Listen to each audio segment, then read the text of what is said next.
प्यारा हो वो मेरे दिल का प्यारा हो, भी तेरा प्यारा हो वो मेरे दिल का प्यारा हो, भी तेरा प्यारा हो वो मेरे दिल का प्यारा हो, मेरे सर का ताज मेरे आँखों का तारा हो, मेरे सर का ताज मेरी आँखों का तारा हो, मेरे सर का ताज मेरी आँखों का तारा हो, मेरे सर का ताज मेरी आँखों का तारा हो।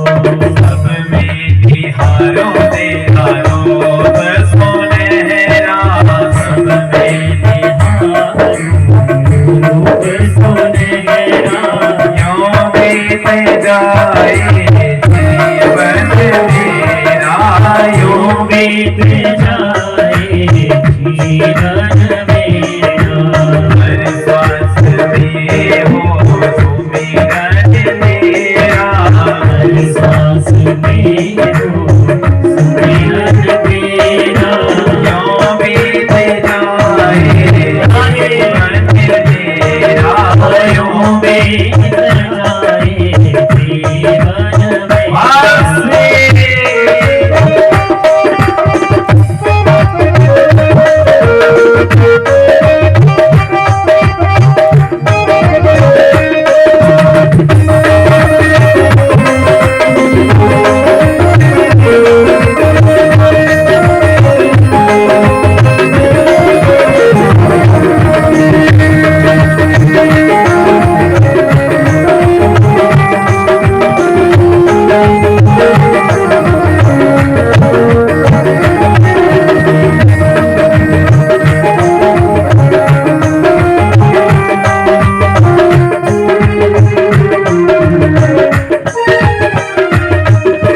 प्यार हो सत्कार हो एतबार हो तुम्हारा, प्यार हो सत्कार हो एतबार हो तुम्हारा, प्यार हो सत्कार हो एतबार हो तुम्हारा, प्यार हो सत्कार हो एतबार हो तुम्हारा, सुख भी हो सारे और याद हो ही सारा, सुख भी हो सारे और हो सारा, सुख भी हो सारे और याद हो ही सारा, सुख भी हो सारे और याद हो सारा, ओ आत्मा पर तेरा बसेरा, ओ आत्मा तेरा बसेरा, यूं बीत जाए जीवन तेरा,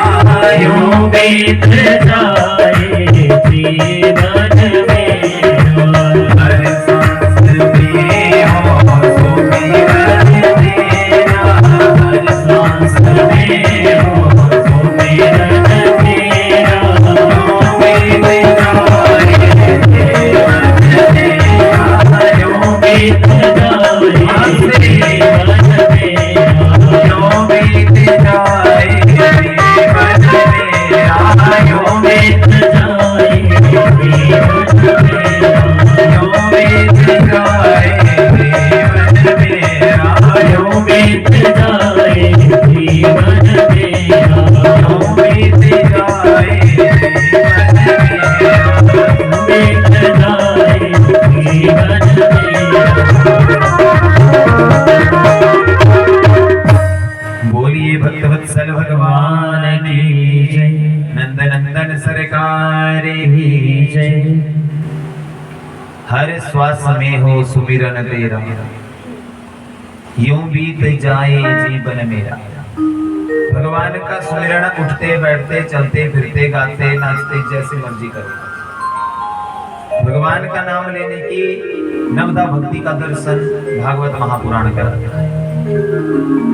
भगवान की भक्ति चाहे आप श्रवणम कीर्तनम विष्णु पाद सेवा, अर्चनम वंदनम दास्यम सख्यम आत्मनिवेदनम, नवदा भक्ति का दर्शन भागवत महापुराण कराता है। चाहे आप भगवान की कथा सुन के करो, गा के करो, नाच के करो, जैसे आपकी इच्छा हो वैसे करो। भगवान को आप चाहे जैसे मर्जी रिझा लो, वो रिझ जाते हैं। पूर्व की कथा में हम पहुंचे थे कि किस तरह से राजा परीक्षित ने समीक जी के गले में, समीक मुनि जी के गले में मरा हुआ सर्प डाला। अब पुत्र कौशिकी नदी जो है उसमें स्नान करने के लिए गए हुए थे श्रृंगी मुनि जी। समीक जी के जो शिष्य थे ना, उन्होंने पता क्या किया, अपने गुरुदेव के गले में देखा कि किसी ने मरा हुआ सर्प डाल रखा है, मरा हुआ सर्प डाला रखा है। वो गए हैं और उनके पुत्र के पास गए हैं, कहा अरे भैया आपके पिताजी के गले में ना सर्प डाल रखा है मरा हुआ। वो समाधि में बैठे हैं, क्योंकि राजा परीक्षित जब गुजरे तो उन्होंने देखा कि मेरे राज्य में रहते हुए मेरा कोई सम्मान नहीं कर रहा। क्यों? जरासंध का जो मुकुट था ना पाप से युक्त कर, वो सिर के ऊपर धारण कर रखा था। विचार करना जरा, वो पाप से युक्त जो मुकुट धारण कर रखा था, उस मुकुट का प्रभाव देखना जिसके ऊपर कलयुग विराजित है। वही राजा परीक्षित जो अपने जीवन में कभी पाप कर्म नहीं किया, जिसने सदैव पुण्य कर्म किया। कहते हैं ये जो हमारी बुद्धि है ना, ये ऐसी है चंचला ही मन कृष्णा। ये जो हमारा मन है ना, जिस ओर घुमा दिया जाए उस ओर घूम जाता है। कलयुग का प्रभाव इतना पड़ चुका था कि आज राजा परीक्षित की जो बुद्धि थी ना, वो भी काम नहीं कर रही। जब गले में सर्प डाला, कौशिकी नदी का जल था, श्रृंगी मुनि ने क्या किया, उसे हाथ में लिया है, श्राप दिया है कि जिसने भी ये पाप युक्त कर्म किया है उसकी आज से ठीक 7वें दिन मृत्यु हो जाती है। इति लंघिता मर्यादा तक्षके सप्तमे हनि, कि जिसने ऐसी मर्यादा का उल्लंघन किया है ठीक आज से 7वें दिन उसकी मृत्यु हो जाए, उसकी मृत्यु हो जाए, ऐसा साप दिया है। अब साप दिया है, जैसे ही समीक मुनि जी की समाधि से आंखें खुली ना, पुत्र को सामने रोता हुआ देखा। अरे पुत्र तू क्यों रो रहा है? बोले पिताजी किसी ने मरा हुआ सर्प आपके गले में डाल रखा था, मैंने उसको साप दे दिया है, यहाँ से ठीक 7वें दिन तुम्हारी मौत हो जाएगी। समीक मुनि जी ने ध्यान लगाया है, बड़े सुंदर भाव के साथ कहा अरे इतना बड़ा पाप क्यों कर दिया।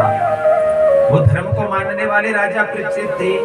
कलयुग के प्रभाव के कारण ना, कलयुग के प्रभाव के कारण क्या हुआ, कलयुग के प्रभाव के कारण वो अपनी बुद्धि का प्रयोग अच्छे से नहीं कर सके। कलयुग का प्रभाव इतना पड़ चुका था, उस प्रभाव के कारण क्या हुआ, उनको अच्छे बुरे की समझ नहीं रही थी। जैसे ये कहा, श्रृंगी मुनि जी कहने लगे अब क्या करना चाहिए। तो समीक जी ने अपने शिष्य को भेजा कि राजा परीक्षित को सूचना दे आओ कि ऐसा ऐसा हुआ है। शिष्य को भेजा है, जैसे ही कहा कि आज से ठीक 7वें दिन तुम्हारी मौत हो जाएगी। समीक मुनि जी के पुत्र ने, श्रृंगी मुनि ने तुम्हें श्राप दे रखा है। इतने में क्या था, जो जरासंध का मुकुट धारण कर रखा था उसे उतार कर रख दिया। बहुत पछतावा आज राजा परीक्षित को हुआ। राजा परीक्षित कहने लगे बोले देखो, अगर मैंने इतना बड़ा अपमान किसी मुनि का, किसी संत महात्मा का, किसी ब्राह्मण का कर रखा है, तो मुझे 7 दिन तो क्या, मैं तो 7 सेकंड भी जीने का अधिकार नहीं, 7 सेकंड भी जीने का अधिकार नहीं, 7 फलनात्मक में भी मैं जीने का अधिकार नहीं। मुझे तो अभी ही उस श्राप का जो है पूरा का पूरा प्रभाव मेरे ऊपर लग जाना चाहिए। इतना बड़ा अपमान मैंने किया, फिर भी मुझे 7 दिन उस मुनि ने दिए हैं। अरे 7 दिन की जिंदगी हम सब 8वां की व्यवस्था किसी के लिए नहीं बनी। सोमवार से गिनो संडे तक तब भी वही, रविवार तक या रविवार से सोमवार तक जैसे मर्जी आप गिनो, शनिवार तक जैसे, 7 ही दिन है। इन 7 दिनों में ही हम जन्म लेते हैं, 7 दिनों में ही हमारा मरण हो जाता है। अब राजा परीक्षित को शाप लगा था और राजा परीक्षित ने कहा अब मुझे इसके लिए क्या करना चाहिए। तो कहते हैं बड़े बड़े संत महात्मा अमलात्मा कहते हैं अत्रि हो गए, वशिष्ठ हो गए, चवन हो गए, जितने भी बड़े बड़े जो संत महात्मा थे, ऋषि मुनि थे, कहते हैं अंगिरा पुलस्त्या, जितने भी तो सारे के सारे आए। किसी ने 11 दिन का अनुष्ठान बताया है, किसी ने 21 दिन का, किसी ने 15 दिन, किसी ने कहते हैं 1 महीने का, किसी ने 2 महीने का, ऐसे बड़े बड़े अनुष्ठान बताए। किसी ने 45 दिन का स्कंद महापुराण बताया है। राजा परीक्षित ने कहा अरे इतना समय मेरे पास होता ना, इतना समय मेरे पास होता, मेरे पास केवल 7 ही दिन है, केवल 7 दिन, बाकी मेरे पास कुछ नहीं है, केवल 7 दिन है, उससे ज्यादा मेरे पास कुछ नहीं। तो यहां से निकले हैं और कहते हैं चलते चलते गंगा तट पर पहुंचे। इनकी पत्नी इरावती भी पीछे पीछे पीछे दौड़ी। कहते हैं ऋषि मुनियों ने जप तप कहते तरह तरह के उपाय बताए, लेकिन राजा परीक्षित को कोई भी उचित नहीं लगा। सुखदेव स्वामी जो निर्गुण ब्रह्म की साधना में लगे थे, उन्हें पता चला कि मुझे आज योग्य शिष्य मिल चुका है जो उसे भागवत की कथा प्राप्त कर सकता है। भागवतम मुक्तिदायकम, भागवत मुक्ति देने वाला है। भागवतम मुक्तिदायकम, भागवत मुक्ति देने वाला है। तो कहते हैं मुझे जो है बड़ा भारी अधिकारी शिष्य मिल चुका है जो मुझसे कथा का पान करेगा, ऐसा शिष्य मुझे मिल चुका है। जैसे ही कहते हैं सुखदेव स्वामी को पता लगा, समाधि छोड़कर आए हैं, ऋषि मुनियों ने कहा अब समझ लो तुम्हारा उद्धार हो गया, अब तुम्हें समझ लो 7वें दिन मुक्ति मिल गई। लेकिन एक बात याद रखना, उनकी बड़ी प्रशंसा मत करना, बड़ी बड़ाई मत करना, उनसे वही चीज पूछना जो तुम्हें चाहिए। बड़ी बड़ी बातें मत पूछना कि भी ऐसा करना वैसा करना है। जैसे सुखदेव स्वामी आए हैं, राजा परीक्षित ने चरणों में प्रणाम किया और क्या कहा, अद्याय पृच्छामि संसिद्धिं योगिनीनां परमं गुरुं पुरुष संयत कार्यं म्रियमाणस्य सर्वथा। हे योगियों के परम गुरु, तुम्हारे चरणों में मैं प्रणाम करता हूँ। याद रखना, हम किसी संत महात्मा के यहाँ जाते हैं, ब्राह्मण के यहाँ जाते हैं, किसी पूजे हुए संत के यहाँ जाते हैं, याद रखना कभी भी ये बात मत पूछना कि घर में बेटा होगा कि नहीं, बेटा होगा कि नहीं, पुत्र वधू आएगी कि नहीं। कभी भी पूछना, ऐसा पूछना कि प्रभु मेरी मुक्ति होगी कैसे होगी, किस तरह से मैं संसार से अपने कर्मों से मुक्त हो जाऊं, मेरी मुक्ति कैसे होगी। वृंदावन में कहते हैं भगवान श्री कृष्ण से मुक्ति ने बड़ा सुंदर प्रश्न पूछा था, मुक्ति कहे गोविंद से मेरी मुक्ति कैसे होए, ब्रज रज उड़ी मस्तक लगे मुक्ति मुक्त होए जाए। मुक्ति कहे गोविंद से मेरी मुक्ति कैसे हो। अरे जिस मुक्ति के लिए, जिस शरीर की मुक्ति के लिए हम इस संसार में आए हैं, जन्म मरण के चक्कर से छूटने के लिए हम संसार में आए हैं ना, वो मुक्ति भी भगवान से कहते बोले मेरी मुक्ति कैसे होगी। ब्रज रज उड़ी मस्तक लगे, कहते हैं बोले जब वृंदावन में जाते हो और उस ब्रज की रज के साथ उस माटी के साथ जब हम खेलते हैं, तो कहते हैं जब वो मस्तक पर लगती है, उड़कर मस्तक पर लगती है, समझ लेना उस दिन मुक्ति मुक्त हो गई। विचार करना जरा कि प्रश्न किया कि हे योगियों के परम गुरु, जल्दी मरने वाले प्राणी की मुक्ति कैसे होगी। ये नहीं पूछा मेरी मुक्ति कैसे होगी, मुझे श्राप लगा है, पूछा क्या बोले जल्दी जो प्राणी मरने वाला है उसकी मुक्ति कैसे है। जिसका काल सामने खड़ा है, पता है कि मृत्यु सामने खड़ी है, उसकी मुक्ति कैसे है। और बड़ा सुंदर प्रश्न किया है। तो सुखदेव स्वामी कहने लगे, अरे राजा बड़ी सुंदर बात तुमने कही, तुम्हें ऐसा ज्ञानोपदेश दूंगा उसे अपने हृदय में तुम्हें बिठाना है। अब राजा परीक्षित अगर ये कहते कि मेरी मुक्ति कैसे होगी, सुखदेव स्वामी में वो सामर्थ्य था कि वो चाहते ना, अगर वो चाहते तो राजा परीक्षित को अजर अमर कर देते। इतना सामर्थ्य था। जितने भी संत महात्मा मलात्मा है ना, वो सारे के सारे कुछ भी करने में समर्थ हैं। कहते हैं कि जल्दी मरने से छूटने का क्या उपाय, उस मुक्ति का क्या उपाय है। सुखदेव स्वामी कहने लगे कि तुम्हें अवश्य ही कथा के माध्यम से बताता हूं कि राजा तुम्हें ऐसी कथा सुनाऊंगा, लेकिन नियम कहता है, बोले पहले कथा का एक नियम है, पहले नियम समझ लो, उसके बाद तुम्हें कथा सुनाऊंगा। जितांसन हो जितस्वासो जितेन्द्रियो जितसंगो स्थूल भगवतो रूपे मनः संधारयोधिया। राजा कथा का पहला नियम है, बोले अपने आसन को जीत लो। याद रखना, जिस आसन पर आप बैठे हो वो आसन नहीं छोड़ना। कथा जब शुरू हो गई उसी आसन पर बैठना है। कथा 1 मिनट की हो, 10 मिनट की हो, 1 घंटे की हो, 2 घंटे की, 5 घंटे चाहे 10 घंटे, सबसे पहले क्या, आसन को जीत लो।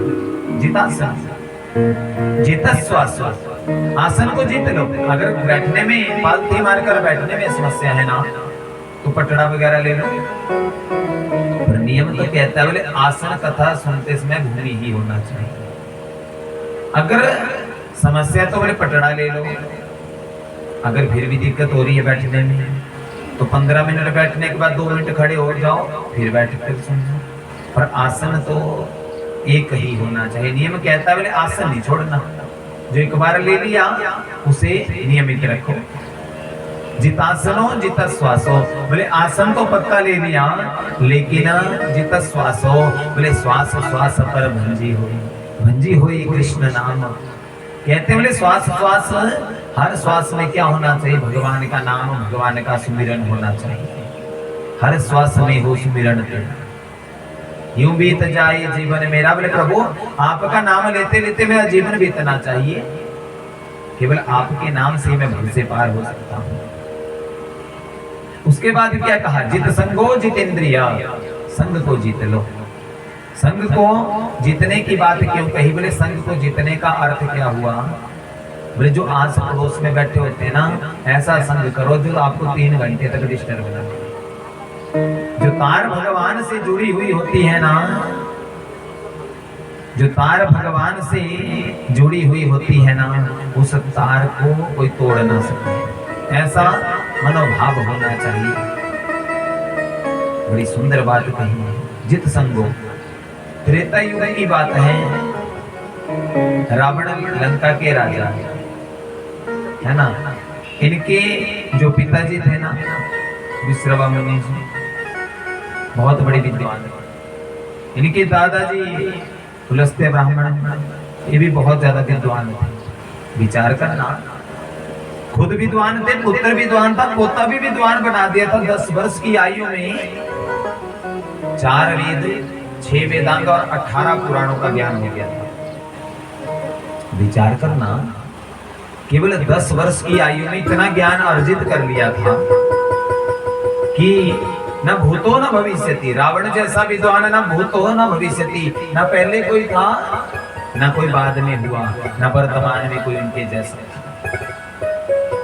बड़ी सुंदर बात कही है। 11वें वर्ष में जैसे ही लगे ना, अभी जो माता कैक्सी थी ना, इसने पता क्या देखा, बोले मेरा पुत्र क्या बड़ा बड़ी ज्ञानी धनी बन रहा है, बड़ा विद्वान बन रहा है, मैं ठहरी कौन राक्षसी। अब मेरा पुत्र भी तो मेरे जैसा होना चाहिए। अरे दूध जो पी रखा है मेरा, अगर मेरे गुण एक भी ना आए तो फायदा क्या बच्चे का, है ना। संग को जीतने की बात कही। पिताजी चले गए तीर्थों का तीर्थाटन करने, तीर्थों पर चले गए तपस्या करने के लिए, तीर्थों के दर्शन करने के लिए। अब गए हैं ना जैसे दर्शन के लिए, तो और दर्शन करने के लिए गए। माता ने सोचा बोले बढ़िया मौका है, बोले क्यों ना बेटे को अपनी विद्या सिखा दो, थोड़ी सी राक्षसी विद्या, है ना। बहुत जगह होता है स्वभाव, अगर माता लड़ने वाली होगी ना, गालियां देने वाली, तो बोलेगी पुत्र भी मेरा थोड़ी बहुत गालियां सीखने वाला होगा, कल को काम आएगी इधर उधर लड़ने के लिए, है ना। किसी ने क्या किया, जो मंडियाली में बोलते हैं ना, मटोड़ा बनना बोलते हैं, आपके पता नहीं क्या बोलते हैं, है ना। और किसी ने इधर किसका दिया तो उधर उखाड़ने के लिए तो हो जाएगा, है ना।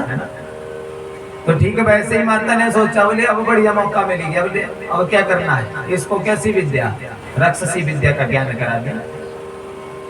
1 वर्ष बाद पिताजी घर लौटे, देखा पुत्र जिसको विद्वान बनाकर छोड़ा था, 1 वर्ष बाद जब लौटे ना, देखा पुत्र तो कैसा 16 सुंदरियों का। कहते हैं जो वैश्य प्रवृत्ति की जो कन्याएं थी उनको सामने नचा रहा, है ना, और शराब मदिरा इत्यादि का पान करना, है ना। और ऐसे प्रभाव जिस तरह से आजकल ना, जैसे वो जो चिट्टे वाले हैं, चिट्टे की धुन में सारे मदमस्त हुए हैं। याद रखना, चिट्टा पीने वाले केवल 13 वर्ष से ज्यादा आयु नहीं है, शास्त्रों में भी अगर देखा जाए। जो नशा करता है ना नित्य, 13 वर्ष से ज्यादा नहीं जीता।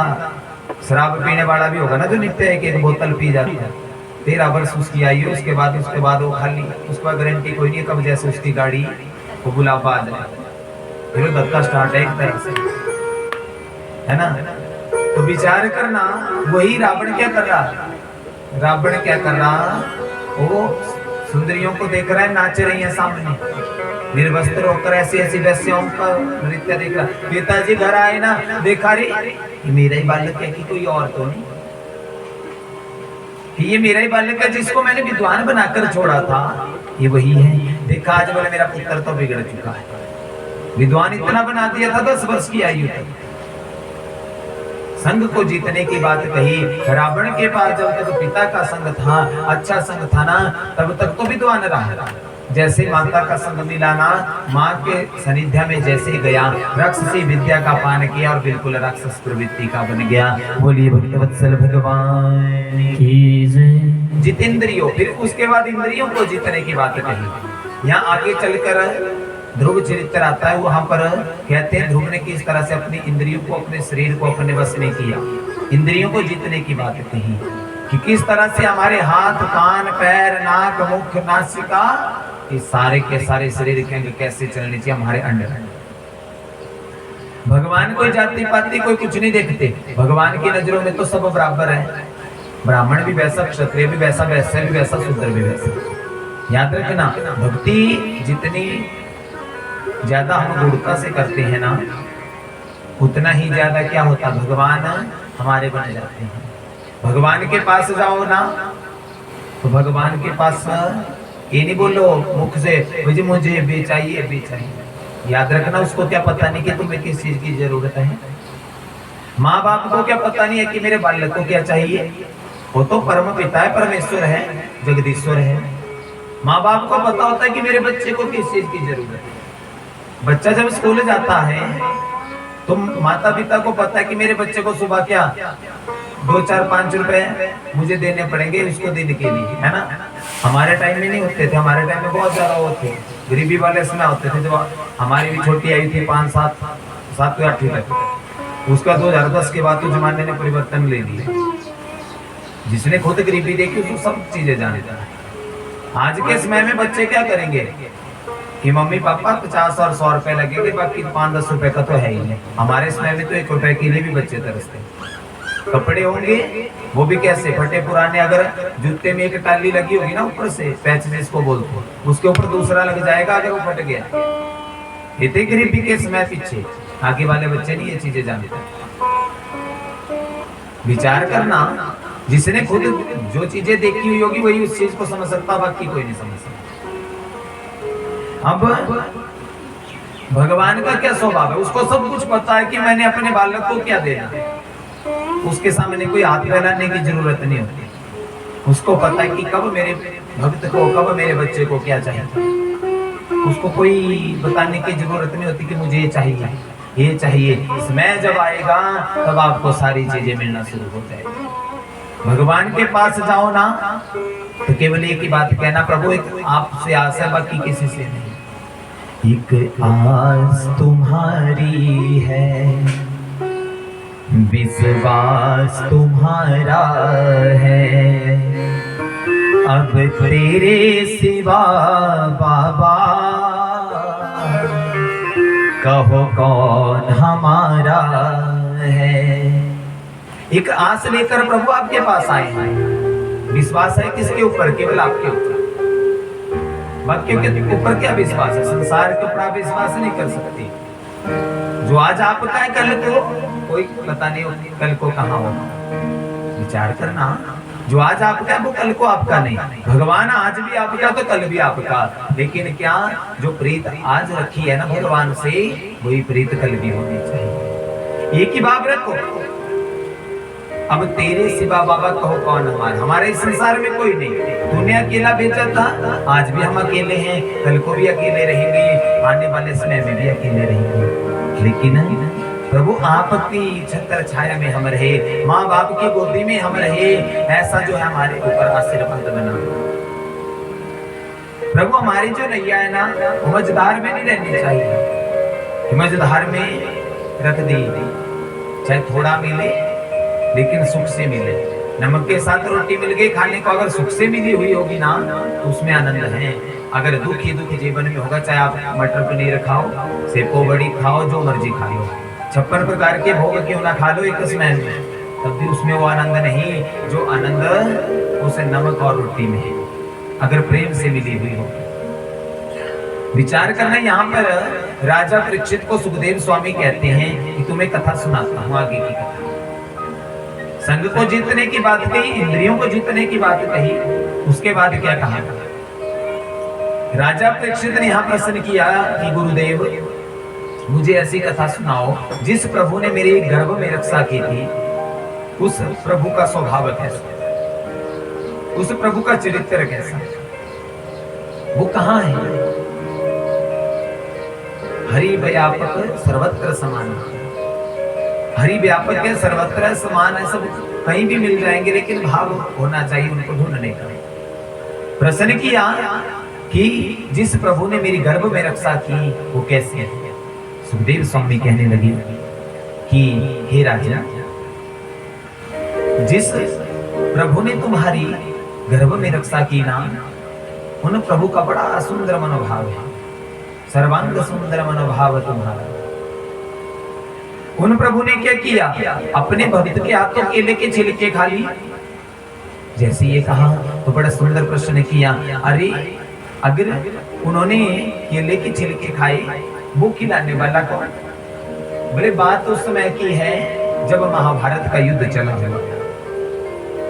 महाभारत का युद्ध चला हुआ था, और महाभारत के युद्ध के समय क्या हुआ? उस समय द्वारिकाधीश जी शांति दूत बनकर आए। शांति दूत बनकर जब आए ना, शांति दूत बनकर जैसे ही आए तो दुर्योधन से बड़े भाव के साथ कहा, अरे दुर्योधन, मैं यहाँ पर शांति दूत बनकर आया हूँ, मैं कोई युद्ध नहीं चाहता कि युद्ध हो। युद्ध का एक ही परिणाम है, 10 आदमी अगर युद्ध में लड़ेंगे, अगर ऐसा सोचे ना 5 बच जाएंगे, 5 कुछ होगा, याद रखना दोनों ओर 5-5 भी होंगे तो 2-3-3 दोनों ओर से मारे जाएंगे, सारी धरती लहूलुहान हो जाएगी। इसलिए ऐसा करो, युद्ध की बात छोड़ दो, युद्ध के बारे में मत सोचो कि युद्ध करना है। बोले क्यों? बोले तो फिर नियम क्या? तुम ऐसा करो, पांडवों को 5 गांव दे दो, कोई ज्यादा नहीं, 5 गांव दे दो, वो वहीं पर अपना जीवन यापन कर लेंगे, पर युद्ध अनिवार्य है। शांति दूत बनकर आया तो शांति का ही प्रस्ताव रखेंगे ना। जैसे ये कहा, दुर्योधन कहने लगा, सोच्याग्रम नैव दास्यामि बिना युद्धेन केशव। सुई की नोक जितनी भी भूमि में दे सकता हूं, सुई की नोक जितनी, और तुम कह रहे हो 5 गांव की बात कर रहे हो, मैं तो सुई की नोक जितनी जमीन भी इनको नहीं दे सकता। बिना युद्ध के काहे मैं इनको थोड़ी सी भूमि भी नहीं दे सकता, सुई की नोक जितनी भूमि नहीं दे सकता। बिना युद्धेन केशवः, नियम तो कहता है युद्ध करो, युद्ध से ही सब कुछ मिलेगा। जैसे ये कहा, द्वारिकाधीश जी कहने लगे, बोले देखो खून की नदियां बह जाएंगी, खून की नदियों का प्रवाह बह जाएगा।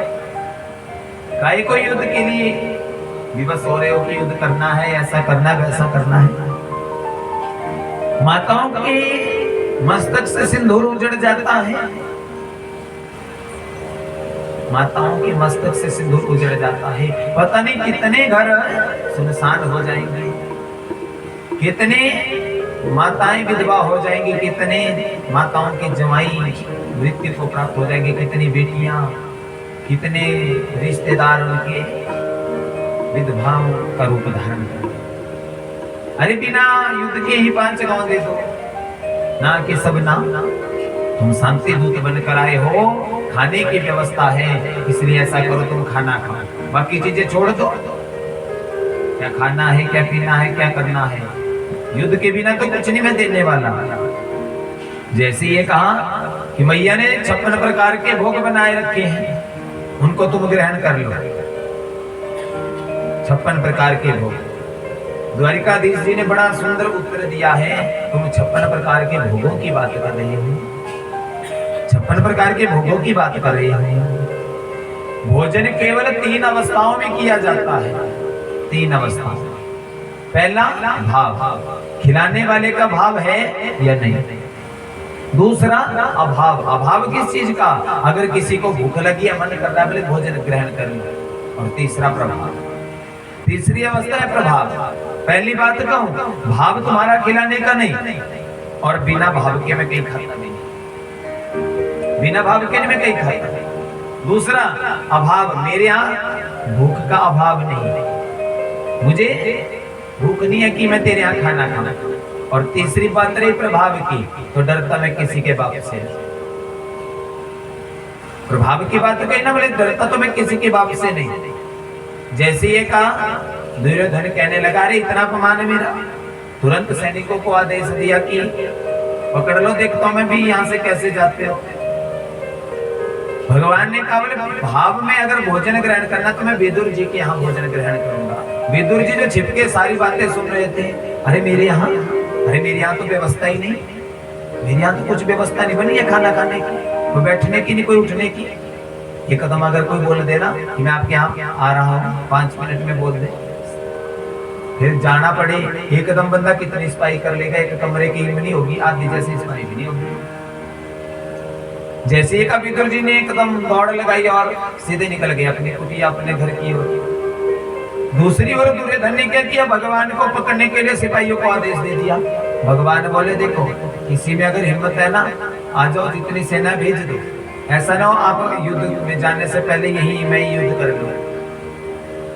दुर्योधन ने आदेश दिया, कोई सिपाही आगे नहीं बढ़ा पहले। दूसरी बार फिर बोला, कोई नहीं बढ़ा। तीसरी बार आदेश दिया, जैसे ही सैनिक आगे बढ़े ना, भगवान जी ने सुदर्शन चक्र को धारण कर लिया।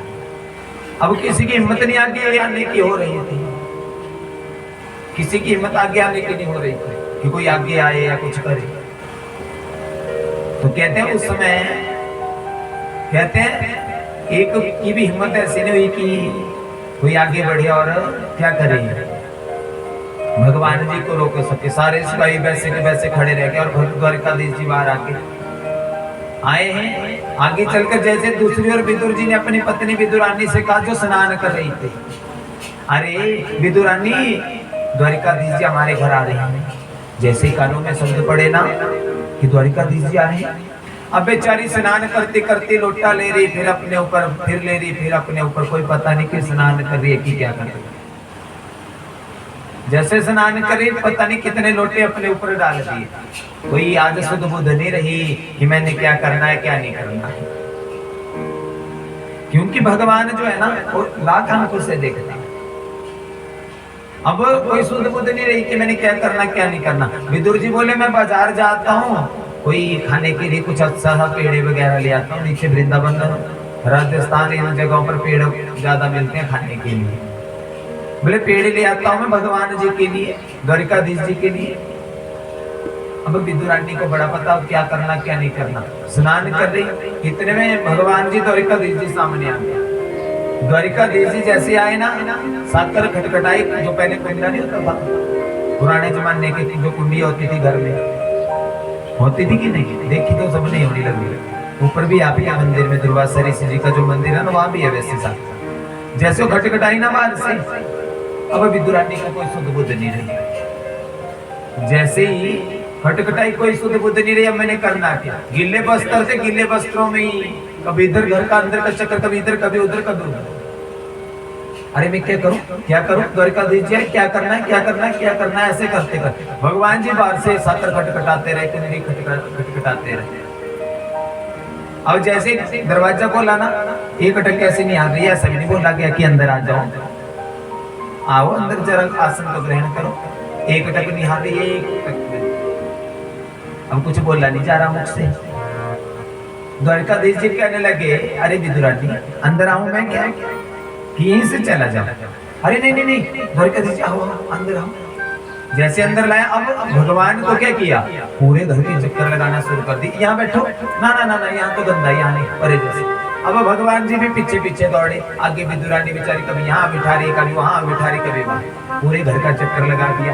थके हारे बेचारे जो पटड़ा था ना, वो उल्टा रख दिया। अरे प्रभु यहीं बैठ जाओ, जहाँ सबसे ज्यादा गंदगी पड़ी हुई, यहीं बैठ जाओ।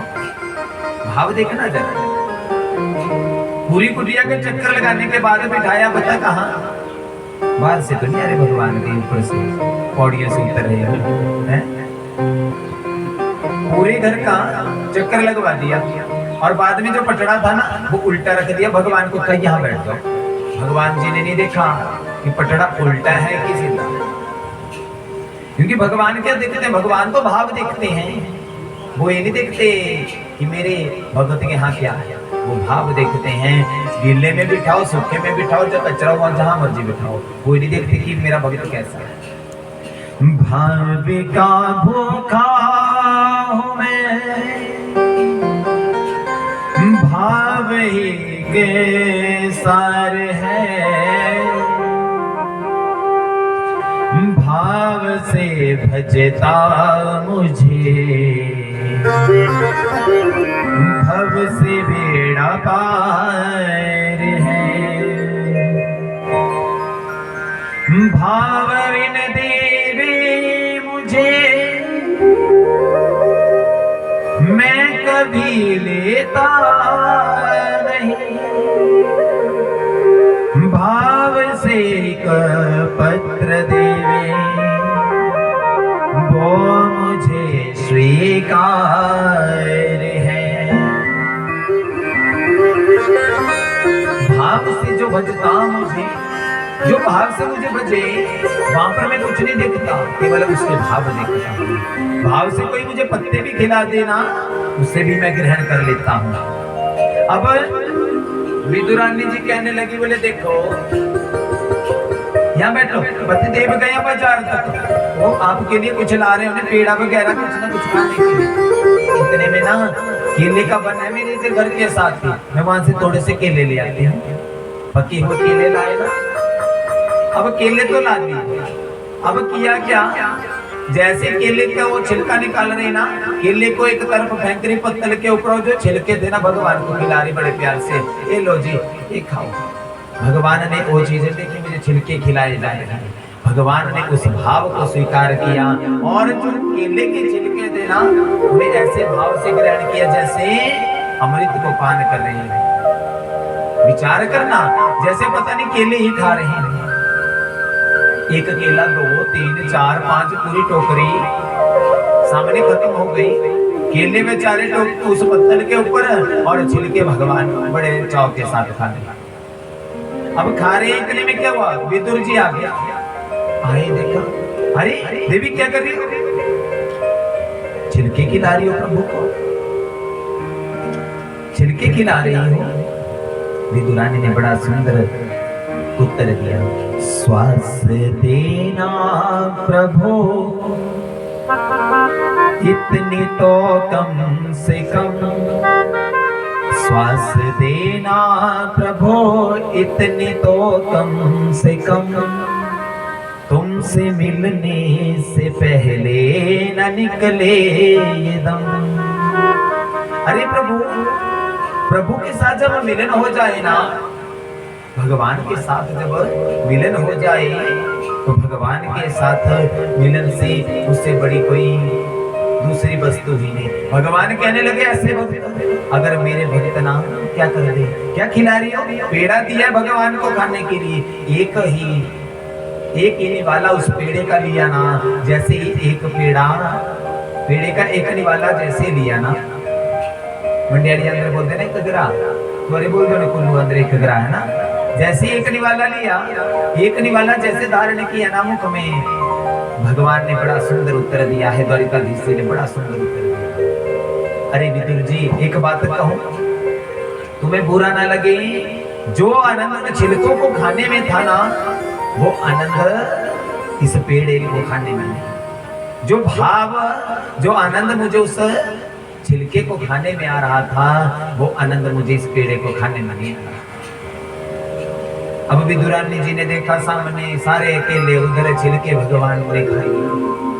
अब देख रही, अच्छा विचार करना, भगवान के लिए क्या कहा कि श्वास देना प्रभु इतनी तो कम से कम, तुमसे मिलने से पहले ना निकले ये दम। बोले प्रभु, अगर आपका मिलन मुझे हो जाए ना, उससे पहले जो है ना मेरा प्राण नहीं निकलने चाहिए, थोड़ा दर्शन हो जाता हो जैसे।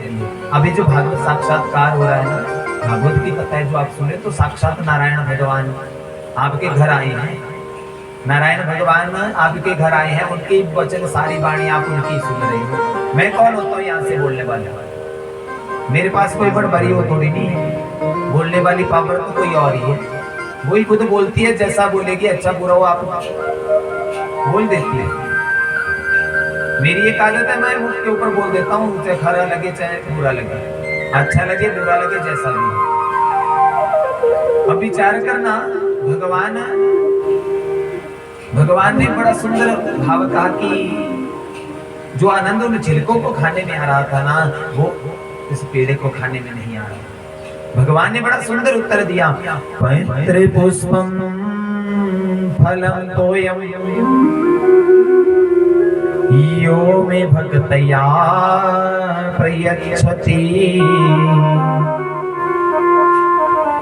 तदहं भक्तयोपहरितं मनवस्रामि प्रयतात्मनः। अरे भाव से ना मेरा भक्त मुझे पत्ता खिला दे, पुष्प खिला दे, वो मुझे स्वीकार दे। भाव बिन दे मुझे मैं कभी लेता नहीं, भाव से एक पत्र देवी वो मुझे स्वीकार है। भाव का भूखा हूँ मैं, भाव ही मिते सारे हैं, भाव से भजता मुझे भव से बेड़ा पार है। जो मुझे भाव से भजता है, मैं उस प्राणी के भावों का भूखा हूँ। मुझे कोई सोनो शौकत कोई कुछ नहीं, मुझे चाहे आप करोड़ों दान कर दो, अरबों दान कर दो, मुझे कुछ पसंद नहीं। भाव से अगर कोई पत्ता भी मुझे दे देना, वो पत्ता भी मुझे स्वीकार है, वो पत्ता भी मुझे अच्छा लगता है, तो उसे भी ग्रहण कर लेता हूँ। तो कहते हैं ऐसा ज्ञानोपदेश जब राजा परीक्षित को सुखदेव स्वामी ने दिया कि आपके प्रभु तो ऐसे हैं जिन्होंने आपकी गर्भ में रक्षा किया, तो राजा परीक्षित ने बड़ा सुंदर उत्तर दिया है कि प्रभु आपकी लीला, आपके स्वभाव को इस संसार में कोई नहीं जानता। सुखदेव स्वामी यहाँ से सृष्टि वर्णन का ज्ञानोपदेश देते हैं कि किस तरह से भगवान ने सृष्टि की रचना की। विचार करना, शिव महापुराण में कथा आती है, शिव भगवान, शिव के बाद शंकर, शंकर भगवान के बाद रुद्र। विचार करना, पिता, माता, पिता और मृत्यु, माता ने जन्म दे दिया, पिता ने क्या कर दिया, लालन पालन कर दिया, चाहे चोरी करे ठगी करे जो मर्जी, रुद्र हो गए मृत्यु के दिन। जो इस संसार में आया है उसकी मृत्यु निश्चित है। कोई नहीं इस संसार में ऐसा प्राणी कोई नहीं होगा जो एक बार आया और इसी संसार पर नित्य रहा। कोई भी इस संसार में ऐसा प्राणी नहीं होगा जो ऐसा बोले कि भाई नहीं मैं एक बार आ गया और अमर बनकर यहाँ। शिव भगवान, शिव से शंकर, शंकर से रुद्र। माता ने बालक को जन्म दिया, पिता चाहे चोरी करे ठगी करे बदमाशी जो मर्जी करे, उसका कार्य है किसका, बच्चों का, परिवार का लालन पालन। लालन पालन कर दिया, सब कुछ कर दिया। रुद्र भगवान वो मृत्यु के देवता, जो इस संसार में है उसको मृत्यु देना, वो किसके हाथ में, रुद्र भगवान के हाथ। पुनरपि जननम पुनरपि मरणम पुनरपि जननी जठरी जठरपि शयनम। कि इस संसार में जो प्राणी आया है बार बार जन्म लेता है, फिर मरता, फिर जन्म लेता, फिर मरता, फिर जन्म लेता। आया है जाएगा जन्म। इसलिए क्या अपने जीवन में जितने अच्छे कर्म हो सके वो करने चाहिए। अब प्रत्येक घर वाले यही सोचे ना कि हमने घर में भागवत करनी, सबका समर्थन नहीं होता कि हम कथाएं करें। कोई गरीबी से होगा, कोई कैसा होगा, कईयों के घर में समर्थक, अनेक तरह की बाधाएं होती हैं, लेकिन जहां कथा लगे वहां पान तो कर सकते हैं, कथा सुन तो सकते हैं।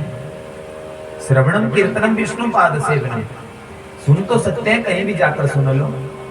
भगवान का नाम जितना सुनोगे रटोगे उतना ही वो हमारे जीवन में, उतना ही हमारे जीवन में क्या बस जाता है, उतनी कृपा भगवान की हमारे ऊपर हो जाती है।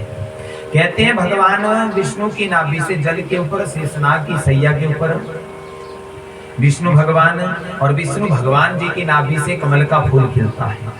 उस कमल के फूल के ऊपर ब्रह्मा जी की उत्पत्ति हुई। ब्रह्मा जी की उत्पत्ति जब हुई तो दो शब्द निकले, त और प। इकट्ठा कर दो क्या बना, प्लस माइनस तो पढ़ा ही होना सबने। त प्लस प, ब्रह्मा के कान में पड़ा त और प कि तप करो। अब ब्रह्मा जी को चिंता हो गई, बोले तप तो करो, बोले करना किसका। तीन शब्द कानों में पड़े हैं, नारायण नारायण नारायण, कि नारायण भगवान का तप करो। ब्रह्मा जी तप में लीन हो गए, नारायण नारायण नारायण जपते रहे। अब नारायण नारायण जपते रहे, कुछ वर्षों बाद भगवान विष्णु ने कहा, आदेश दिया, बोले सृष्टि की रचना करो, सृष्टि की रचना करो, सृष्टि का वर्णन करो। जैसे ये कहा, अब ब्रह्मा जी कहने लगे, बोले ठीक है प्रभु जी, वेदों के अनुसार समझे। मुखान जन्मत्वा तो ब्राह्मणैव बाहुबले तु क्षत्रिया नाभो तु वैश्यश्च जन्म शूद्रौ पादजान्। वेदों के अनुसार समझे तो ब्रह्मा जी के मुख से ब्राह्मण की उत्पत्ति हुई, बाजुओं से क्षत्रिय की उत्पत्ति हुई, नाभि से वैश्या और चरणों से शूद्रों की उत्पत्ति हुई। अगर हम समझे वेदों के अनुसार, अगर समझे पुराणों के अनुसार, तो भगवान जी के शरीर से मनु और शत्रुपा का जन्म हुआ। दाहिने भाग से कहते हैं मनु और वाम भाग से शत्रुपा। आदि युगल जोड़ा है इस संसार का मनु और शत्रुपा। भविष्य महापुराण में कथा आती है, ये जो मनु महाराज हुए ये स्वयं भूमनु अपने आप जो इस संसार में आए, अपने आप, जिसका निर्माण स्वतः हुआ वो मनु महाराज है। भविष्य पुराण के अनुसार अगर हम समझे तो भागवत महापुराण के अनुसार भगवान ब्रह्मा जी के दाहिने अंग से मनु और वाम अंग से शत्रुपा का जन्म हुआ। यहीं से कहते हैं आदि युगल जोड़ा है। इनके आगे चलकर 5 संतानें हुई, 3 बेटियां और 2 बेटे, देवभूति, प्रसूति, आकुति, और 2 बेटे हुए प्रियव्रत और उतान। कहते हैं 5 बच्चे घर में जन्मे। आजकल क्या है, बोले हम 2 हमारा 1, बेटा और बेटी बोले एक ही काफी है, ऐसा कि नहीं। याद रखना, घर में अगर एक बेटे ने जन्म लिया तो एक बेटी भी जरूर होनी चाहिए। जीवन में अगर कन्यादान किया होगा ना तो अगले जन्म में शादी के लिए लड़की नहीं ढूंढनी पड़ेगी। नहीं तो क्या, और जो जूते होते हैं ना, एक जोड़ी, दूसरी, तीसरी, पांचवी, छठी, ऐसे करके ना पता नहीं कितनी जोड़ी फट जाती है, लड़की नहीं मिलती। जब दान किया होगा, संकल्प हाथ से कन्या का दान किया होगा तो आपको भी बेटी जल्दी मिल जाएगी। इसलिए क्या जीवन में कन्यादान करना चाहिए। शास्त्रों ने में तो 2 कन्याओं का विधान बताया कि 2 कन्याओं का दान करना चाहिए। एक किसके लिए, एक अपने को भी तो चाहिए, कल दिन को एक घर को भी तो लानी है, पुत्र वधू बनाकर, फिर उसके लिए भी, पुत्र के लिए बहू ढूंढते ढूंढते भी क्या होगा, जब जूते घिस जाते हैं, बोले मिल नहीं रही। कोई 35 साल का हो गया आज, कोई 40 का, कोई 50 का, कई ऐसे होने वो 21, 22, 23, 24 साल में शादी होगी। कोई ऐसे भी होने संसार में होता क्यों? पूर्व जन्म में जिसने कन्या दान कर रखा है उसको ढूंढने की आवश्यकता नहीं पड़ती, वो जहां बात करेगा वहीं शादी उसकी फिक्स हो जाएगी। कन्यादान का विशेष विधान बताया, देवताओं की यहाँ भी 2-3 कन्याओं ने जन्म ले रखा है। अब 2 बेटे थे, 3 बेटियां घर में जन्मे। यहाँ पर कथा आती है कि कश्यप मुनि जी की जो पत्नी है ना, 13 पत्नियां थी, उनमें जो सबसे बड़ी थी ना दीति, उसके मन में भाव जगा कि सभी रानियों के बच्चे हो गए, लेकिन मेरे यहाँ कोई बच्चा नहीं, किसी बच्चे ने जन्म नहीं ले रखा है। अब बच्चे ने किसी ने जन्म नहीं ले रखा, अब बच्चा तो जरूरी है। तो कहते हैं संध्या बेला के समय आई है और अपने पति कश्यप मुनि से कहा, बोले मुझे भी संतान चाहिए, मुझे भी संतान चाहिए। सूर्योदय च अस्तम च संध्याया द्वयम। सूर्योदय और सूर्यास्त के समय, जब सूर्य उदय होने लगता है सुबह और शाम मिलती है तब, और रात और सुबह जब मिलने लगती है तब, ये 2 संध्याएं हैं। संध्या बेला के समय क्या नहीं करना चाहिए, कामा पुराणम न भयम लज्जा। उस समय जो है कहते हैं बालक को नहीं देखना चाहिए कि बालक देखना है। कामा पुराणम न भयम लज्जा। और दूसरी बात क्या कही, भोजन ग्रहण नहीं करना चाहिए, सोना नहीं चाहिए। संध्या बेला के समय केवल भगवान के नाम का सुमिरन करना चाहिए, भगवान का नाम लेना चाहिए। अब हुआ क्या, संध्या बेला का समय पति से कहा, बोले नहीं मुझे बालक चाहिए तो चाहिए। कहते हैं अब बालक चाहिए, कश्यप मुनि ने क्या कहा, बोले ठीक है बालक हो जाएंगे। श्राप दिया है, जाओ दोनों बालक राक्षस हो।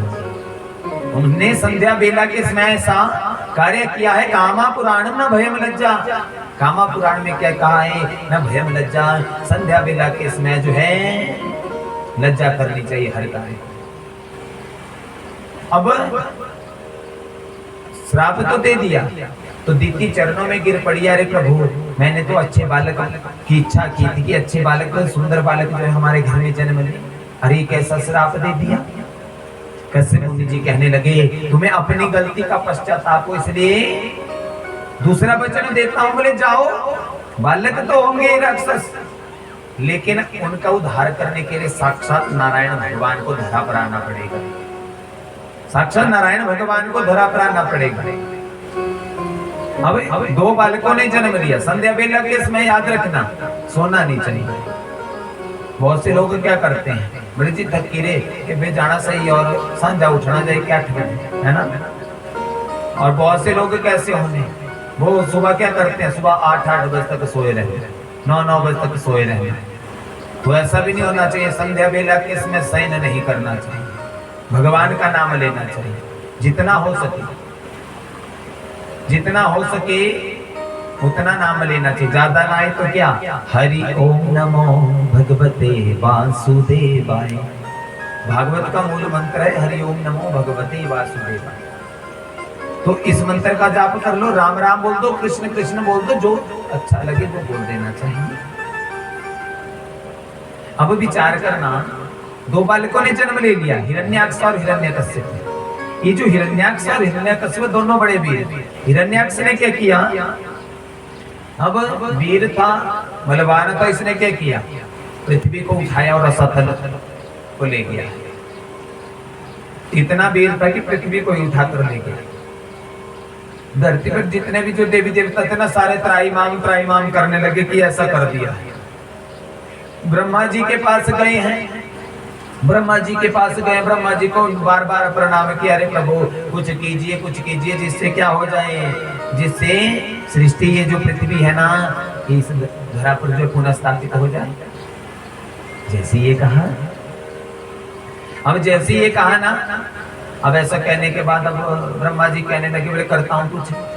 ब्रह्मा जी को छींक आई है, छींक से कहते हैं मलकण नीचे गिरा है, उस मलकण से कहते हैं बरहा भगवान की उत्पत्ति हुई है। बोलिए बरहा भगवान की जय। और बरहा भगवान की उत्पत्ति हुई है। काफी समय तक जो है बरहा भगवान और हिरण्याक्ष के मध्य युद्ध चलता रहा। भगवान ने क्या किया, उस सृष्टि को अपने नथने पर उठाकर ला रहे थे। हिरण्याक्ष ने देखा, अच्छा सृष्टि को ले जा रही हो, पृथ्वी को ले जा रही हो, तो युद्ध चला है। युद्ध में हिरण्याक्ष मारा गया है। बोलिए बरहा भगवान की। अब इस पृथ्वी को अहंकार हो गया अपने ऊपर अहंकार हो गया कि इस बात का, बोले मुझे लेने तो साक्षात नारायण आए हैं। घमंड हो गया।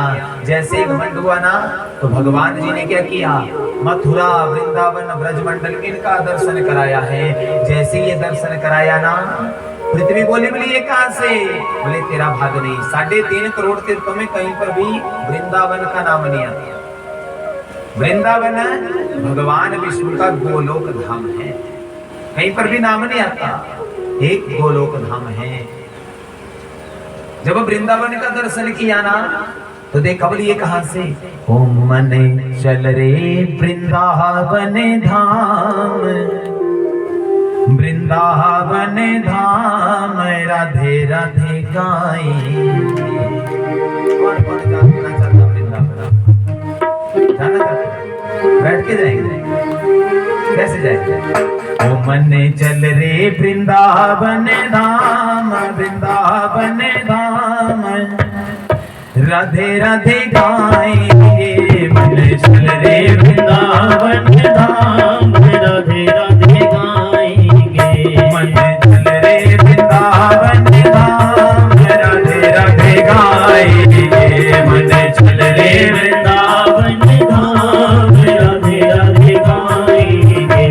ओ राधे राधे गाएंगे, शाम को मनाएंगे। राधे राधे गाएंगे, शाम को मनाएंगे। राधे राधे गाएंगे, शाम को मनाएंगे। राधे राधे गाएंगे, शाम को मनाएंगे। राधे राधे गाएंगे, शाम को मनाएंगे। राधे राधे गाएंगे, शाम को मनाएंगे।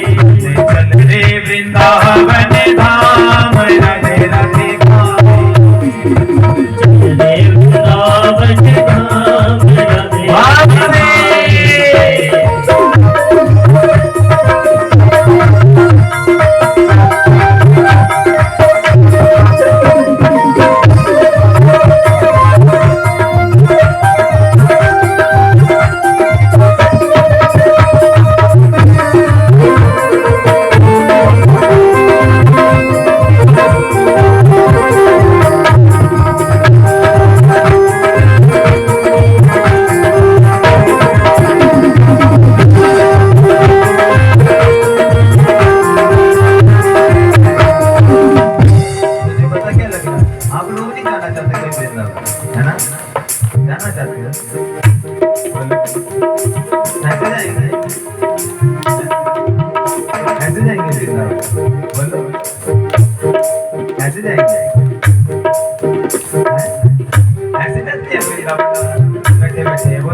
क्या उठना पड़ेगा, चलना पड़ेगा, है ना?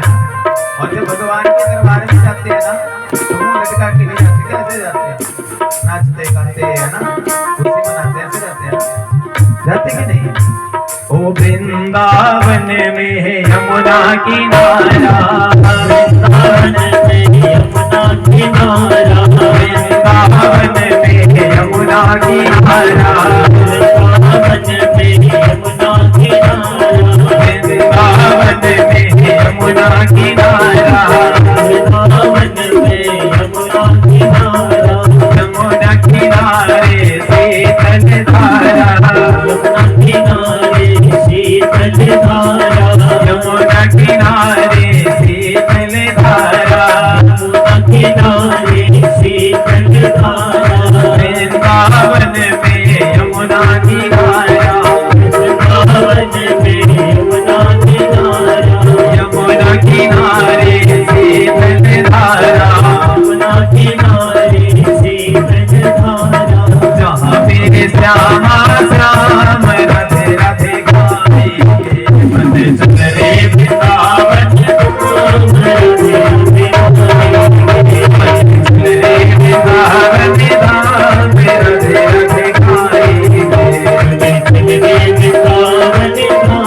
में बांके बिहारी, वृंदावन में बांके बिहारी, वृंदावन में बांके बिहारी, बांके बिहारी की लीला न्यारी, बांके बिहारी की लीला न्यारी, वृंदावन में बांके बिहारी, वृंदावन में बांके बिहारी, ओढ़ के बैठे हैं कांवड़ खाली, ओढ़ के बैठे हैं कांवड़ खाली, जहाँ मेरे आराम राधे राधे गाए, चले वृंदावन धाम राधे राधे गाएंगे, चले वृंदावन धाम राधे राधे गाएंगे, चले वृंदावन धाम राधे राधे गाएंगे।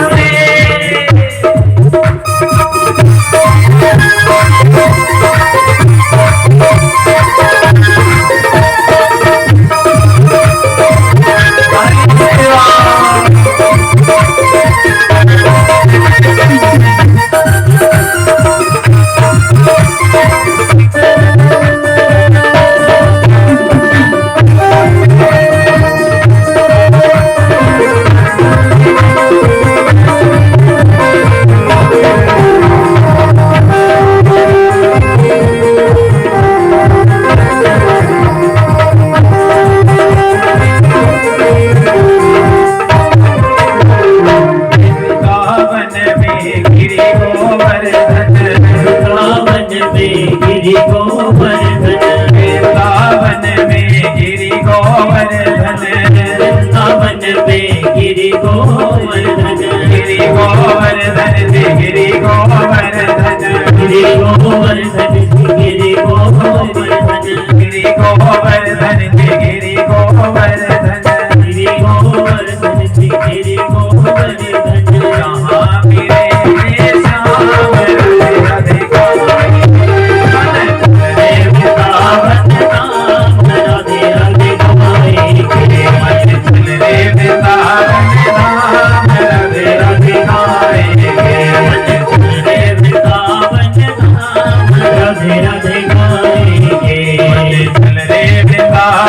धाम राधे राधे गाएंगे, चल रे वृंदावन धाम राधे राधे गाएंगे, चले वृंदावन धाम राधे राधे गाएंगे, और राधे राधे गाएंगे, शाम को मनाएंगे, राधे राधे गाएंगे, शाम को मनाएंगे, राधे राधे गाएंगे, शाम को मनाएंगे, राधे राधे गाएंगे, शाम को मनाएंगे, राधे राधे गाएंगे, शाम को मनाएंगे, राधे राधे गाएंगे, शाम को मनाएंगे, चल रे वृंदावन धाम राधे राधे गाएंगे, चले वृंदावन धाम राधे राधे गाएंगे, चल रे वृंदावन धाम राधे राधे गाएंगे, चले वृंदावन धाम राधे राधे गाएंगे, राधे राधे गाएंगे, राधे राधे गाएंगे, राधे राधे गाएंगे।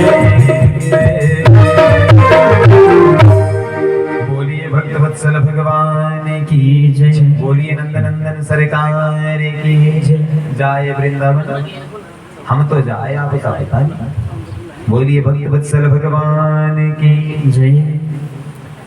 विचार करना, जैसे ही पृथ्वी मैया को ना वृंदावन का दर्शन कराया, गिरी गोवर्धन 84 कोस की यात्रा का जो एरिया है ना, जैसे दर्शन किया, पृथ्वी बोली बोली ये कहां से आया बोले कहीं से नहीं आया, ये तुमसे पहले यहाँ पर विराजित है। अब पृथ्वी का जो घमंड था ना, वो चकनाचूर हुआ है और इस सृष्टि की रचना की है। आगे कथा आती है, एक समय कंदर मुनि ने क्या किया, भगवान के प्रति भक्ति करनी चाहिए। भक्ति के लिए डट गए। 1 दिन 2 दिन 4 दिन 5 दिन 10 दिन बीतते बीतते 10,000 वर्ष बीत गए। अब 10,000 वर्ष बीते ना, समाधि से जैसे ही उठे ना, अब देखा संसार में लोग शादियां कर रहे हैं, संसार में लोग शादियां कर रहे, गृहस्थी बसा रहे, कईयों के बच्चे हैं, सब कुछ है संसार में, अब मन में भाव जगा, बोले मैं बैठा यहाँ तप करने, लोग अपनी शादियां कर रहे, लोगों की शादियां हो गई और मैं यहाँ तप कर रहा हूँ। बहुत से लोग क्या करते हैं, बोले जी पढ़ाई कर लेते हैं, इतने में क्या बूढ़े हो जाएंगे, सिर के ऊपर बाल भी नहीं बचेंगे, मुख के दांत भी चले जाएंगे। बोले फिर बोलेंगे, बोले जी मैं बहुत पढ़ा लिखा, बोले कोई पढ़ी लिखी लड़की मिल जाए। अब पढ़ी लिखी लड़की तो मिल भी जाती, लेकिन खुद की स्थिति ऐसी सियाने होने वाली है ना, बुजुर्गों वाली। ठीक वैसे गंधर्व मुनि ने क्या किया, तपस्या में बैठे थे, देखा बोले सारा संसार शादी कर रहा, विवाह कर रहा, और मैं बैठे तप करने। अब भक्ति पुनः करना शुरू कर दी। अब भक्ति करना शुरू की किस लिए, बोले मैं भी शादी करूंगा, कोई सुंदर कन्या मिले मैं भी शादी करूंगा। अब तपस्या में बैठे हैं, कुछ ही वर्षों बाद भगवान नारायण देव सामने प्रकट हो गए। अरे गंधर्व मुनि जी उठो। जैसे उठे ना, और सामने देखा, अच्छा सामने जैसे ही देखा ना गंधर्व मुनि जी ने, भगवान आए, प्रभु जी प्रणाम किया। बोले अच्छा हो गई तपस्या, बोले हाँ, कैसी पत्नी चाहिए। अब पिता बालक को बोल देना कि तेरी शादी करनी है, बालक को बोलेगा मेरी शादी मैंने तो कहीं और ढूंढ रखी है, आजकल की अवस्था ऐसी। पहले की व्यवस्था कैसी है, बोले शादी करनी है तो बालक हो चाहे बेटा हो चाहे बेटी, बहुत शर्म लगती थी, मेरे लिए शादी, मेरा रिश्ता हो रहा, कुछ बोलना नहीं जाता। और आजकल क्या है, आज आप बेटी का रिश्ता कर दो, कल को बेटी का भाग गए कहीं और, ऐसी स्थिति है आजकल। अब विचार करना, जैसे कावले शादी करनी है, बोले ना नहीं करनी शादी। बोले क्यों, अब वो बोलना नहीं चाह रहा कि शादी तो करनी है, कुछ नहीं मुख से निकल रहा, बोले ना शादी नहीं करनी। बोले तो फिर, नहीं प्रभु जी मैंने तो ऐसे भक्ति कर रखी थी कि आपको प्रसन्न कर दूं। भगवान बोले तुम्हारी मन की इच्छा थी शादी करना, तुम्हें वरदान देता हूँ, मनु महाराज के यहाँ जो पुत्री है ना देवभूति, उसके साथ तुम्हारा विवाह हो जाएगा। बोले उसके साथ विवाह हो जाएगा। बोले प्रभु शादी एक शर्त पर करूंगा। बोले किस शर्त पर है, अगर तुम मेरे यहाँ पुत्र बनकर आ जाओ। भगवान से क्या कहा, बोले पुत्र बनकर अगर तुम यहाँ आ गए ना तो मैं शादी करूंगा। भगवान ने कहा जा तेरी इच्छा पूर्ण की, तथास्तु। मनु महाराज पत्नी के साथ अपनी बेटी का हाथ पकड़ कर आए हैं गंधर्व मुनि जी के यहाँ रिश्ता लेकर। पहले आते थे ना लड़की वाले लड़कों के यहाँ रिश्ता करने, अच्छा लड़का है बोले शादी करवा देते हैं।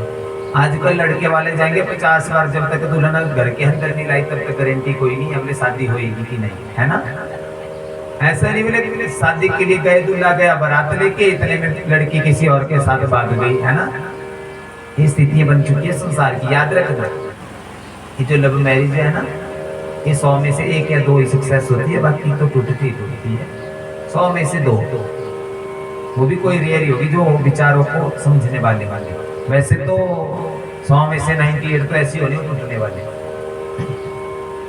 गंधर्व मुनि जी क्या गए तो उन्होंने 3 आसन लगाए, बैठक में जिसके हम बोलते हैं ना मंडियाली अंदर, तो बैठक को जो आसन थे ना वो आसन 3 लगा दिए कि मैं देखूं तो सही कितनी गुणवान है, क्या पति का मान सम्मान भी करेगी कि नहीं, कि ऐसा ना और शादी हो गई, शादी के बाद पति देव रोटी भी तुम बनाओ, बर्तन भी तुम साफ करो, हाँ सुबह झाड़ू भी तुम लगाओ, पोछा भी तुम लगाओ। अरे तुम इसे शादी महारानी बना कर लाने के लिए थोड़ी नहीं थी, है ना। 7 शर्तें तो ऐसे मान लेते हैं ना लड़के भी और लड़कियां भी, भाई जी हाँ ठीक है ब्याह होना चाहिए बेटा जी, ठीक हाँ माता गौरी पूजा भी करनी, माता भी करनी, घर अरे सारे काम भी करने, है ना। माता जी क्या करना है, माता कहते घूमने फिरने भी नहीं जाया करना, तू सारी आज्ञा चेताई। और ब्याह होने के बाद पता क्या स्थिति, ब्याह होने के बाद पता क्या स्थिति, पति देव जी तू जाना था तिया नहीं जाना तेरा कर पर्स देखो मेरे लिए एटीएम देखो कि नहीं चली घूमती, है ना। फुलूरे बेचारा तेरे ब्रेक नहीं लगनी, है ना। मनाली रे बेचारा तेरे ब्रेक लगनी, क्यों, स्थिति है संसार की। अब विचार करना, 3 आसन लगाए, 3 आसन लगाने के बाद क्या किया, मनु महाराज आए, पत्नी थी उनकी और बेटी। देवहूति ने देखा कि मेरे माता पिता ने अगर इन्हें ही मेरा पति मान लिया कि इनसे मेरी शादी होगी, माता पिता ने आसन ग्रहण कर लिया, देवहूति ने क्या किया, ना तो पति का अपमान किया और ना उनके दिए हुए आसन का, ना पति से ऊपर आसन पर बैठी। जिस आसन पर बैठी दाहिना हाथ उस आसन पर रख दिया और स्वतः भूमि पर बैठी। ये सब जैसे कंदर्प मुनि ने देखा ना, इतनी गुणवान पुत्री जो मनु महाराज की मुझे दे रही हैं, इतनी सुंदर गुणों से युक्त कन्या मुझे मिल रही है। हाथ पकड़ा है और अपनी कुटिया के ले गए कि चलो शादी हो गई, घर ले आए। कुटिया में लेकर गए ना, जैसे कुटिया के अंदर प्रवेश किया तो कुटिया के अंदर के ऊपर जाले लगे हुए, पुराने घरों में लगे होते थे ना, जाले लगे होते थे। वहां पर क्या कोई जालों के अंदर कोई जीव रह रहा, कोई कीट पतंगा, तरह तरह के जीव रह रहे। अब विचार करना, सांप उस कुटिया में, बिच्छू, कीट पतंगे जो कुछ भी था अंदर। देवहूति ने देखा, रे स्वामी इतने ये सब सारे तुम्हारे साथ रहते हैं? बोले हाँ, ये सारे मेरे साथ रहते हैं। वे तो तुम कहाँ रहते हो? बोले देवी आओ। आगे जैसे लेके गए, कोने में एक 2.5-2 फुट का एक आसन लगा हुआ था। बोले मैं तो यही रहता। बोले अच्छा। बोले सोते कहाँ हो? बोले मैं सोता भी इधर हूँ, जागता भी इधर हूँ। अब तुम आ गई हो ना, तो तुम ऐसा करो, घर की सफाई कर दो, जैसे तुमने करनी है वैसे करो। देवहूति बेचारी जैसे सफाई वगैरह लगी ना करने, बोले मैं थोड़ी पूजा कर लेता हूँ, पूजा करने के बाद जो है ना फिर देखते हैं घर की व्यवस्था। साधना में बैठे पूरे 40 वर्ष बीत गए। देवहूति बेचारी घर की सफाई भी कर दी, भोजन वगैरह सब तैयार कर दिया पतिदेव के लिए भी। पतिदेव के सामने बैठ के कब पति उठे, कब जाके जो है मैं पति को कहूं कि आओ जरा भोजन ग्रहण करें। और देखते देखते सिर के बाल भी वाइट हो गए। मंडली अंदर बोलते दौड़े लगी, पड़ू लगी है ना, तो स्थिति ऐसी बन गई, पूरे सर के बाल भी वाइट हो गए। जैसी आंखें पूरी ना कंदर्प मुनि जी देखा सामने, अरे ये बूढ़ी मेरे सामने कौन बैठ गई है? ये बूढ़ी मेरे सामने कौन बैठ गई है? देखा सामने, अरे देवी तुम कौन? देवहूति ने देखा, अच्छा चलो उठे तो सही। बोले तुम कौन? बोले मैं तुम्हारी देवहूति, 40 वर्ष पहले की थी ना शादी। तुम तभी से यहीं बैठी हो सामने? बोले हाँ, मैं तो आपका इंतजार कर रही थी, कब जैसे आप पूजा से उठते और खाना ग्रहण करते, भोजन ग्रहण करते। अरे देवी इतना कष्ट? कंदर्प मुनि ने देखा कि इतना कष्ट मेरी पत्नी ने सहा है, तो कहते हैं एक सरोवर प्रकट हुआ है, उस सरोवर से 9 मंजिला महल की उत्पत्ति हुई। सरोवर में डुबकी लगाई है, सरोवर में जैसे डुबकी लगाई ना, 25 वर्ष के हो गए कंदर्प मुनि और 21 वर्ष की आयु हो गई देवहूति की। आज जो सुख पिता के घर में देवहूति को नहीं मिला था ना, वो सुख आज पति के यहाँ मिल रहा है, वो सुख पति के यहाँ मिल रहा है। विचार करना, जो देवहूति वृद्ध अवस्था की तरह लग रही थी, बुजुर्ग लग रही थी, जो कंदर्प मुनि बुजुर्ग लग रहे थे ना, वो आज जवान हुए हैं, जवान हुए हैं। और विचार करना, जब जवान हुए सुंदर, कहते हैं सेविकाएं 10-10 हजार सेविकाएं आज सेवा में लगी हुई हैं। कोई टांगे दबा रही, कोई सिर दबा रही, कोई बाजू दबा रही, कोई दूध पीने के लिए ला रही, कोई फल ला रही, कोई 56 प्रकार के भोग सामने ला रही। ये शान और शौकत जब देखी ना, तो आज बहुत प्रसन्नता मन से हुई कि इतने सुंदर पतिदेव मुझे मिले, जिन्होंने मुझे सारी दुनिया की खुशियां आज मेरे चरणों में रख दी है। बोलिए भक्त वत्सल भगवान की। अब 9 कन्याओं ने घर में जन्म ले लिया, 9 संतान हो गए। 10वें संतान के रूप में कपिल मुनि के रूप में भगवान जी का जन्म हुआ है। बोलिए कपिल जी महाराज की जय। अब कपिल मुनि के रूप में कहते हैं भगवान संतान बनकर आए हैं। अब कंदर्प मुनि तो जानते थे सब कुछ की संतान जो है ना, पुत्र बनकर भगवान मेरे यहाँ आए हैं। अब पुत्र बनकर जब आए हैं तो वचन भगवान को दिया था, बोले जिस दिन आप पुत्र बनकर मेरे यहाँ आओगे उस दिन मैं घर का त्याग कर दूंगा, संन्यास के लिए चला जाऊंगा। पत्नी से कहा, ये तेरे यहाँ जो पुत्र जन्म है कोई साधारण पुत्र नहीं है, ये साक्षात नारायण है, परिक्रमा की है, नारायण भगवान की परिक्रमा की है। परिक्रमा की है और प्रणाम किया है, और प्रणाम करने के पश्चात 15 मुनि तपस्या के लिए वन की ओर निकल गए। अब घर में रही कौन? देवहूति। भगवान कहा था कि पुत्र भगवान है। समय बीतता गया और समय बीतते बीतते क्या हुआ, एक दिन देवहूति ने क्या किया, एक सुंदर आसन की व्यवस्था अपने पुत्र के लिए लगाई, व्यास मंच लगाया है। व्यास मंच जब लगाया तो बड़े भाव के साथ कहा, अरे पुत्र, तुम विद्वान हो, हर गुण जानने वाले हो, तुम साक्षात नारायण हो। मेरे मन में कुछ प्रश्न उत्पन्न हो रहे हैं, मेरे मन में कुछ प्रश्न उत्पन्न हो रही है। मुझे किसी भी चीज को, क्या मेरी जो इंद्रियां ना मेरे बस में नहीं है। मेरा मन ऐसा कर रहा कि मैं भी खा लूं, मैं भी खा लूं, मैं भी खा लूं, लेकिन स्वाद उसमें नहीं है। तो जैसे ये प्रश्न किए कि तुम मुझे इसके उत्तर दो, कपिल मुनि ने सुंदर उत्तर दिया है, अरे मैया, अगर इंद्रियां बस में ना हो, ये जो आत्मा है ये बंधन किसका है, इंद्रियां क्या है, बंधन किस चीज का है? तो सुंदर उत्तर दिया है कि